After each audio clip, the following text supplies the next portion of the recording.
We need your cooperation. Yeah, I was a bit concerned when I signed up for a comedy, and next thing you know, I'm getting thrown around and, jumping through, glass windows and all that stuff. But, it's stuff that I'm certainly very comfortable with doing. And, but no, the action, I think, is just going to take it to a whole other level. We want it realistic and have a style that you're used to for these action movies.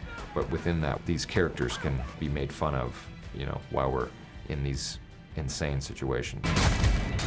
We are doing a lot of property damage! I love action comedy when it's done well, but like Midnight Run to me is like one of my all-time favorite movies. It just masterfully balances both aspects of it. I thought it'd be interesting with what Will and I like to do to kind of filter that through our thing. I mean, obviously we like to do silly stuff, we like to do absurd comedy. What would it be like if we forced ourselves into a corner and had to do an action comedy with like a straight line? How would we handle that? So it was kind of a challenge.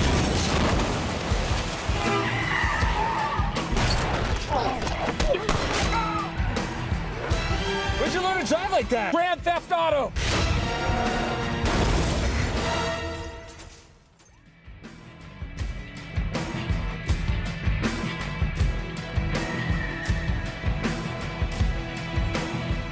When I sat down and spoke to Adam about it, he said that he wanted to play everything straight.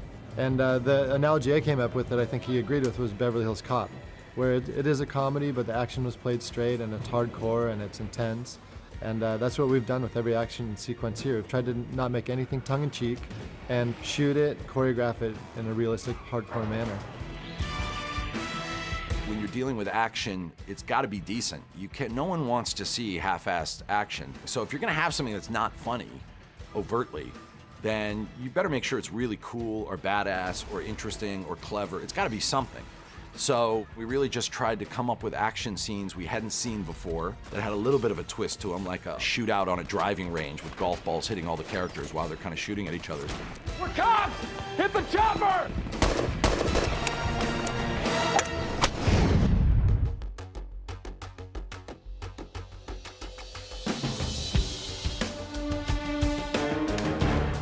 I think there's a very good chance if you were to kill yourself now that you'd be greeted in heaven by an infinite number of loving arms. But let's think about life. All the great things. Oh, look, he's flying. We're so lucky to get to shoot in New York and to get to show off, all the different locations in the city and from down in Wall Street to, we're here in Rockefeller Center today, and almost, every part of the city you can think of, we're getting to put on film. And on top of that, yeah, we have a full second unit going the whole time that we're doing scene work, and with car crashes and, guns ablazing, all this crazy stuff. I feel like it's not fair that they have a helicopter. Tell me again why I decided to get on this roof. I think you can chalk that up to bad life choices. Well, the movie starts off with a big action sequence, big chase sequence through New York City. Shooting in New York is amazing because people are always freaked out by it. So this was great. We're like actually driving fast past the Waldorf, and Dwayne strapped to a car in front of me, and people are like. We tore New York City apart. Car crashes through the bus. I then drive the bus with the car already crashed in the bus, which then winds up in a building, which we wind up doing $15–20 million worth of damage to, in the story, to New York City. As far as stunts go on that, we had a testing ground at 27 West out here in Brooklyn, and we tested the jump a number of times at certain speeds with a specific ramp, and we decided at what speed and what distance does it take to get the Chevelle through a certain hole, which is actually the bus. So it was a practical stunt we did. Did someone call 911? Holy shit! So the Chevelle goes into the bus, and we had Rick Seaman, who was doubling Danton and Nat, because sliding the bus was very difficult, and Rick's one of the best drivers out there. So Rick came in and slid the bus and stops and hits another taxi, which slingshots the Chevelle out into the building and blow up the Trump Tower. But we did a couple tests, but we weren't exactly sure what was going to happen. When the Chevelle jumps through the air and actually hits the Escalade, but we weren't sure what the attitude of the Chevelle was when it was going to go into the Trump Tower. And you know, we thought whatever it was going to be a wreck, and it was going to be big. So we've seen the rehearsals. We know what the car is going to do. It's going to hit the ramp, fly through the air, lift the top of the Escalade.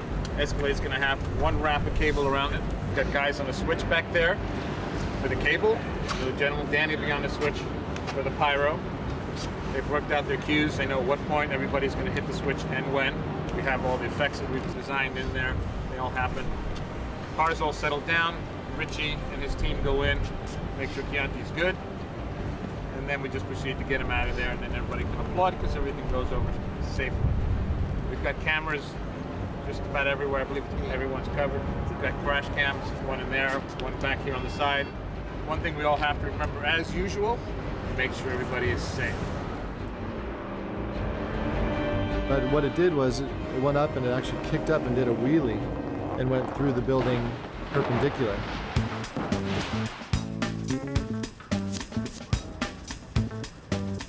If I was too fast, I would have probably maybe missed the SUV, which would have been wrong for the shot. Or if I was too slow, I would have been too deep in the SUV, so I had to be just at that right speed in order for it to work. So, yeah, I was just getting my speed and making sure I was lined up on the ramp, man. Making sure my tire is going to hit the ramp.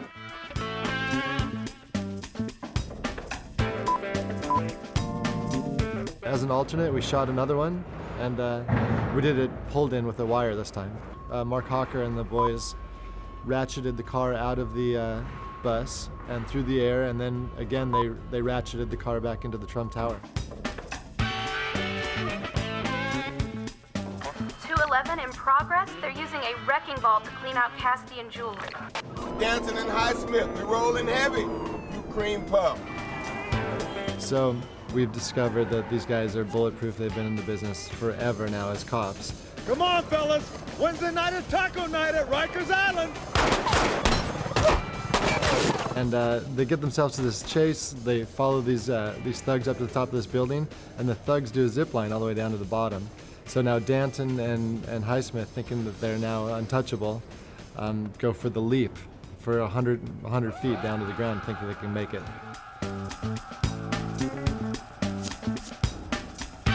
So they jump, and obviously at the very end of it, they splat and die. The way that we did that was we just we had a big crane there on set, and we rigged it out of the shot. We came up along the side of the building over the top and put them on decelerators. So we had Keontae Elam and Tanawai Reed up on the building as the doubles, and we decelerated them on a rig, and they went down 100 feet down to the ground.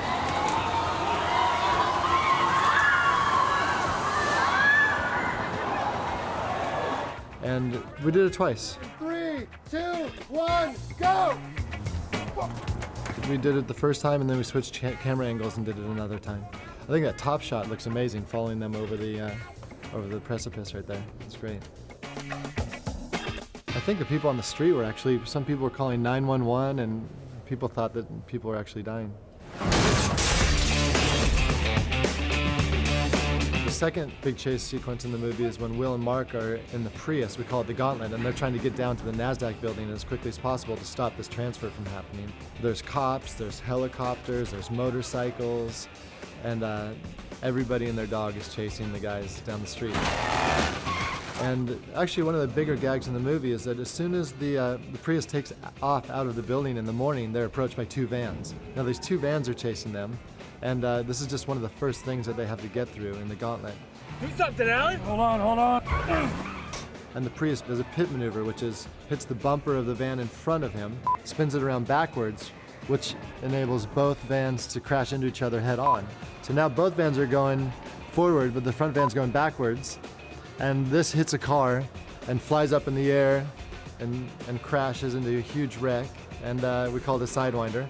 And the second van comes in and crashes into it and stops. And that's how they get away from the first van.